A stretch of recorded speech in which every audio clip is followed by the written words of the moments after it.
Welcome on board to Spring Trends right here on Western Spring Television. If you are new to the show, this is where we talk about everything that is trending, what's trending, who is trending, why they are trending, and the reactions of people on social media. So one day, if you trend, we might just be taking your story here. My name is Evelyn Ohiola, and I am your host for today. And as always, I have with me Femi Ojo, who has refused to trend. Welcome on board, Femi. Would rather trend for the right reasons. So since all those days, you have still not seen the right reasons to trend for? For security reasons, we are playing Should I give you a reason for you, like how you can trend so fast? We will have to discuss that after this program. No, let me just say it on air now so that people will be witnesses. Okay. Your next salary, go tell the accountant to pay it into my account. Nobody will know. That won't trend. No. I'll put it on social media. I mean, I'll put it on social media. So that's your way of me trending? For the right reason. Oh, okay. I'll give it a thought and I will tell them at home. All right, so let's move on to the very first story for today. Very first story, my producer termed it for PMS. As we know, the Port Harcourt refinery, marketers high fuel price reduction ready to load.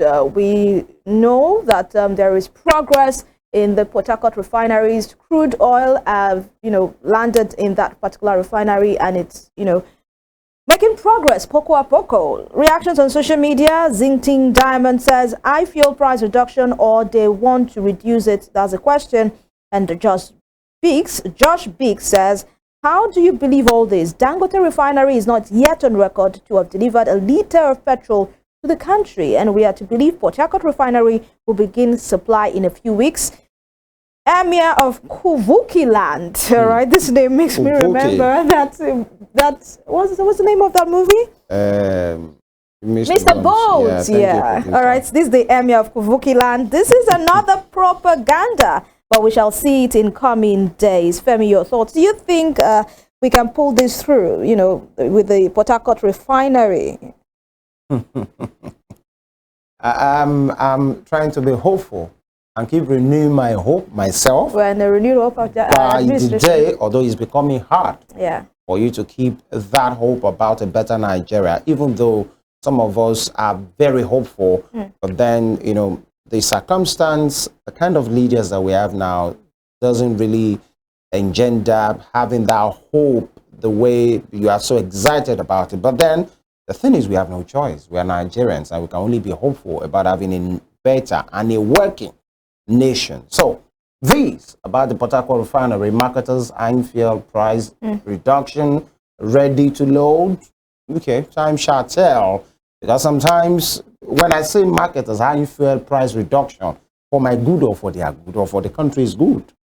You're not talking with a lot of conviction there. It is what it is, but because we know some of these big businessmen and women, the middlemen, have a way of circumventing anything that looks good for their own good, selfish motives, and this is the matter. But we are hopeful that things will get better. I don't see it as a propaganda, but Nigerians are finding it difficult to believe anything coming upstairs. All right, we move to our next story, the second story for today. Women are winning in every area, and of course, congratulations are in order for Dr. Adaora Umeoji, who has just been appointed as the Zenith Bank's first female CEO. Congratulations. Now, she has a PhD in business administration, a master's degree in law, and bachelor's degree in sociology. How do you combine that? I mean, a bachelor's degree in sociology, master's degree in law, PhD in business administration. Now, she is a fellow. And now she's the head of a bank. Amazing. Interesting. She is a fellow of the UK Chartered Banker Institute, Chartered Institute of Bankers of Nigeria, Nigerian Institute of Management, Nigerian Institute of Credit Administration, Institute of Certified Public Accountants of Nigeria, Institute of Chartered Mediators and Counselators, and the Institute of Chartered Secretaries and Administrators of Nigeria. And this is where I say, Dr. Umeoji, Pico, cut soap for me now. Okay, reactions on social media. Ayodeji Akintubi says, congratulations to her. Welcome to a new dispensation. Anthony of Fordham says, this right here is never an easy feat. One thing about knowledge is the more you learn, the more you feel you do not know. Congrats to her, Dr. Adaora Umeoji. And Little Kindness on X says, this kind of a person, if you tell her I love you, she will do the mathematical equation first on her head and check the cause and effect relationship of that love, if there is a correlation between the love and the banking sectors. The latitude and the longitude. And he ended it with school no be scam, or that's last. Your thoughts? I think if Dr. Adora is watching, this is the part where I say, Madam, see your flower. Collect it now. And I want to do. No, I want to give her the applause. This is, you know, capacity, intentionality. Yeah. You know, from starting, I think the first course in bachelor, where she got her first degree, I've forgotten now. The sociology, master's to law, and then to what's the third one? Please check for me. Okay, the third one is business administration. Business administration. Yeah. That means she was intentional. Yeah. At some point, maybe sociology, law, and then you see all those professional certification, fellow of this, fellow of that, fellow. She's somebody who is intentional about her lives. Okay, I mean her life rather. She wanted to be something. And at every point, she was getting ready. So when I saw that video, when possibly her staff members were celebrating her yesterday, it was, I saw the lady, all I saw, really, let me be personal. Confession time. Is my daughter. Oh, really amazing. These are the real high flyers. Yeah. That people like my daughters and people's daughters should look up to. No, it's not bad to be an entertainer. It's very fine. It's not bad to be. Let's be high flyers with value. Yeah. With intentionality in everything we set out to do. I saw her, and you could see I was so happy. Like, these are high flyer. These are the role models. Now she's the head of the bank, the first one in the history of Zenith Bank, right? I think it's Zenith Bank. Yeah. And so it's kudos. Kudos to her. You know, the superlatives, the adjectives that you want to use for at least for the rest of the month. Let it. By the way, you said it's a Women's Month. Yeah, it's the month of March. This is Women's Month, and women are winning. It's yours. Yeah. I mean, amazing one, Kudos amazing feats there. Yeah. You know, by Dr. Adora Umelji, and this to actually speak to the fact that, you know, when opportunity meets preparation. She was really prepared for this opportunity. You understand? That's when you get success. But you know, our generation now, what we have now, most youths now, they just want success without preparing for it. They just want to go through the short corners. Just this profile is years of hard work and years of, you know, putting in the work. And again, it gives credence to the fact that many persons that talk down on the Nigerian women, for a few that are doing nonsense, we have so many that are high flyers. So it depends on what you choose to see perform. I wonder how our husband, how our father will be feeling right now with what she has done for herself. Amazing. Kudos, madam. And to every high flyers, really. And this is to tell parents out there, especially the men, that your girls, like Femi said earlier, that when he was watching, he was seeing his daughter, you know, your girls can be anything they want to be if you give them the right, you know, preparation, the right education, the right platform to thrive. Allow them fly. You know, when they say they want to fly, tell them how high. You don't need to clip their wings. No. Because really, the sky will definitely be their starting point, their base, if you give them the right support.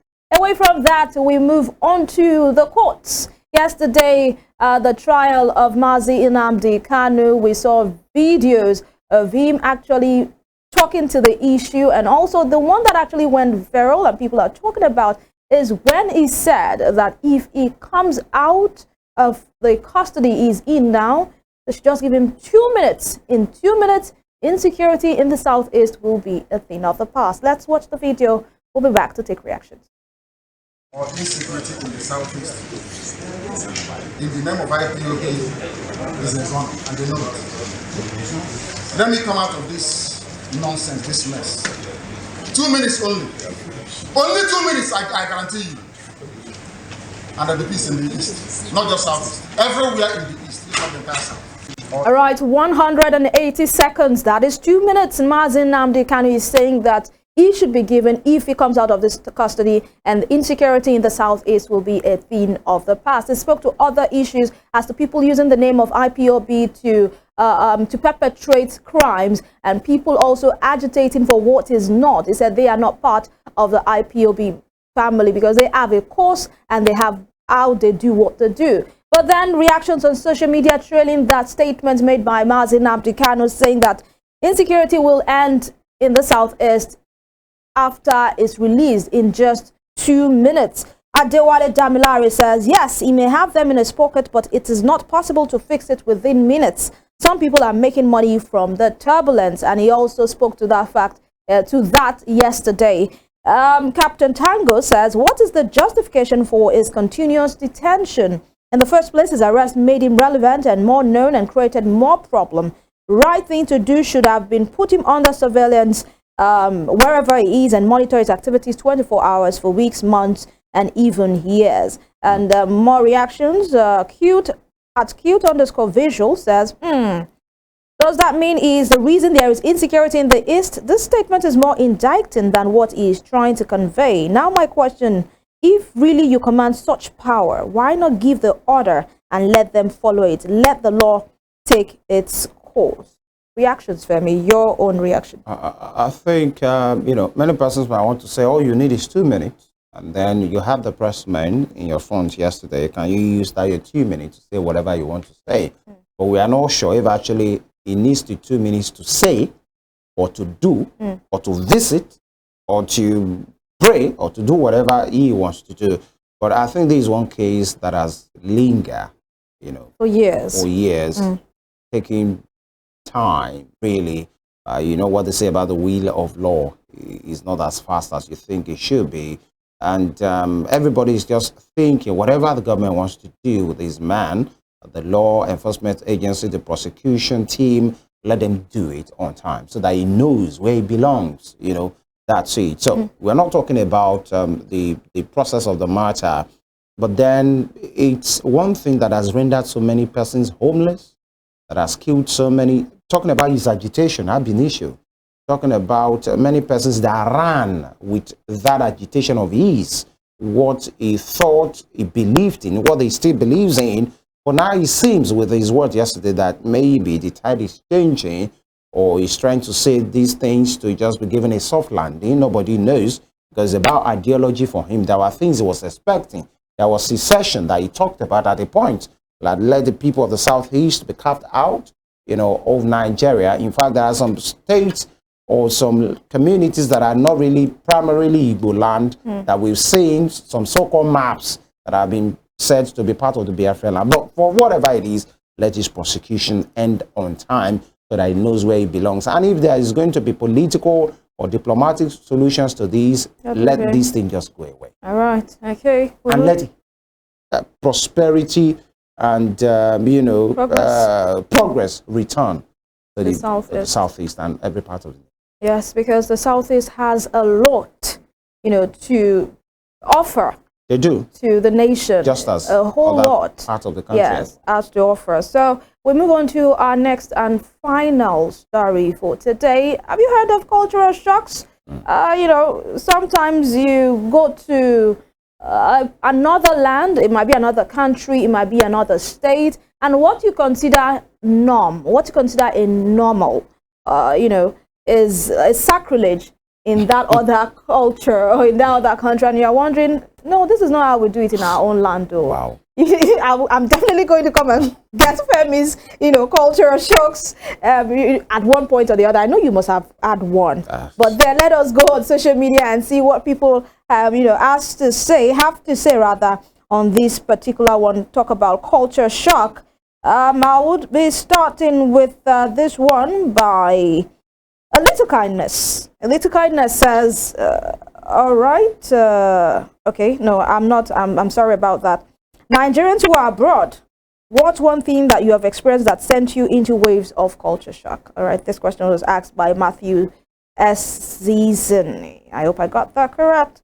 And that BSA Bisca. Okay, that's another culture shock there. I can't get the name correctly. Yeah, you're local. It says, it's only in Nigeria you'll be cramming formulas up and down. First test I ever wrote abroad, they gave us a 2-page sheet filled with formulas. I called the invigilator myself. Please, excuse me, sir. Oda Kwe for many expo before them say I did cheat. I mean, he had to come back and say, sir, you have added the answer to the question. So they gave him the formula. Formulas, all he needs to do is to work with the formulas. But you know, in Nigeria, yeah, you have to cram the formulas. If when not, you have Dr. Hard Life as the person taking the course. And from D on X says, I bowed to greet one professor a few times. She studied how I did it and started bowing to greet me. I didn't know how to react. And Vincent says, 2 guys added the church to their will and both donated $3 million. Priest mentioned it in church and encouraged us to use our offering to help other causes because they had met their yearly budget or more. Now, this is a big culture shock because, you know what it is. You know what it is, but I don't want to go into that. Please don't. And lastly, Ogbeni Omobolaji says, my guy and I went to buy a live chicken, tied the legs, made a hole for the chicken's head. That was how the police came at us. Waited up on my guy today believes, my chicken, my money. What do you mean? It's cruelty. Say why inside the leg? Amazing there. Well, Femi, what do you think about this? I think I have one within the country and one outside that somebody's experienced. Quickly, number one, I schooled, my first degree, by the way, is in the north. Okay. Every state to be precise. So I went there. And so there was this day, I think it's about food. There was something, going for 100 level, and the way they will pack everything for you first semester, pack things that you might not even need. Because their son, they go school now. Yes, sir. As I opened it, people there were like, what's this? And I think it's locals bean or the other. Okay. I can't remember. The thing was a bit embarrassed because some of them was thinking, what's this one that you're doing? Then secondly is about somebody very close to me told me that he's in Canada, right? And then he said around their place, this squirrel that we call okere, with big tail, that the thing is very common. That the way you see lizard around your house, that's the way you see it. They climb your wall, sometimes they come into your house, and I say, Obe. That means the Lord is providing for you. You say, providing for what? If you touch it, you are going back to night. The next thing you open your eye like this, you'll be hearing by Ogala, now Lagos today. So I say, what? The thing enter my house, not be me go find. I say, you have to pursue. The way you pursue Lisa is the way you pursue. I say, okay, in my own room. I will lock the door. The way they are going to bust you. You can never tell there might be a sensors for the screw. There is somebody, as this thing enter my house, so you say that's the way you open your door and pursue the thing because it's not allowed. I say, it's not he's okay. I think I have one in my place where I come from. When you finish eating, right here, you greet everybody that is older than you on the table or around the place. Thank you, sir. Thank you, ma. Like whether the person is your parent, but so far you know the person is older than you. You greet the person. Thank you, sir. And I remember my aunt's husband. My brother-in-law. This is my uncle-in-law now. Whatever. Yeah. Your in-law. We finished eating. I went to their house. We finished eating, and I was like, "Thank you, sir. Thank you, ma." And I was like. He didn't say anything. The next day, I repeated it. He now called the wife. What did they do, your sister? And she was like, no, that's how we do in our place. You just have to thank everybody on the table. I think the first time I saw it, that one was saying, Uncle, thank you. Auntie, thank you. I said, Well, it's amazing. It means, what we do here that we consider norm might be abnormal in another culture. And that's why when you go into another culture, you have to be accommodating, you have to be adaptive, you have to also respect their culture, you have to learn their culture to respect it. So far it is not hurtful. That's what I would say. And that's where we draw the curtains right here on Spring Trend. It's been a wonderful, amazing edition right here. Thank you so much, Femi. My pleasure. Always being this with so if me. You have somebody in that place I'm talking about, or the okere enter their house, tell the person, I'm sure our listener, our viewers too, I've learned one thing or the other this morning. Till tomorrow when we come again with another super edition of Spring Trends. Have for yourself a good and productive day. Do not kill squirrels. Bye-bye. Pursue them.